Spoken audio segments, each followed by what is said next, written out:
তোমাৰ YouTube channel Amit blog এটা কেনে খবৰ আপোনালোকৰ আশা কৰোঁ আপোনালোকৰ খবৰ বেছিয়ে ভাল আৰু যাৰ যাৰ খবৰ বেয়া চলি আছে ভগৱানৰ ওচৰত প্ৰাৰ্থনা কৰিছোঁ যে খবৰখিনি ভালে হওক। তো গাইজ কি ক'ম আপোনালোকক, তো ইমান দিন যে আপোনালোকৰ মাজত গাইজ প্ৰায় এমাহ হ'ল ভিডিঅ' আপলোড দিয়াই নাই এই চেনেলটোত। কি হ'ল কাৰণে মই আজি সকলোখিনি ক'ম।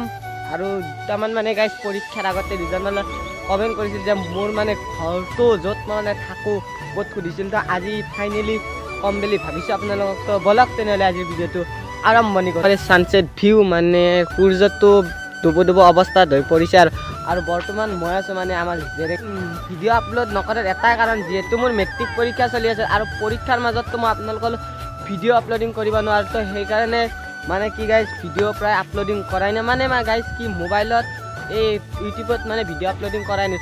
তো এতিয়া যিহেতু আজিৰ পৰা পৰীক্ষা শেষ 8টা বজাত গাইজ এটা বোজা মোৰ মাথাৰ পৰা আঁতৰি এইখিনি কেনেকুৱা চিন্তা এটা হৈছিল আপোনাৰ জানে। তো প্ৰায় শেষেই হ'ব গ'ল। আজি সংস্কৃত আছিল, আজি মই মাত্ৰ পৰীক্ষাটো দি কিনে আপোনালোকলৈ তো ফাইনেলি গাইজ সেই গ'ল। এতিয়া ৰিজাল্ট লৈ বাকী তো আশীৰ্বাদ কৰক তো ৰিজাল্টটো ভাল হওক।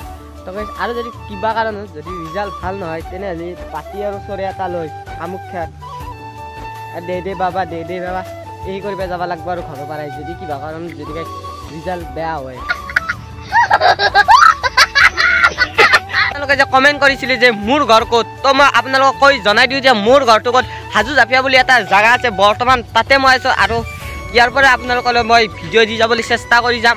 তো যদি ভিডিঅ'টো ভাল লাগে লাইক ছাবস্ক্ৰাইব কৰি দিব। এনে এটা নৰ্মেল ব্লগ আছিল যদি গাইজ এনে মই আপোনালোকক যে পৰীক্ষা মাত্ৰ আজি শেষ হৈছে তো আহি গ'লোঁ এনে ঘৰত থকা কাৰণে আপোনালোককে অলপ ভিডিঅ' বনাই দিলোঁ ইয়াতে।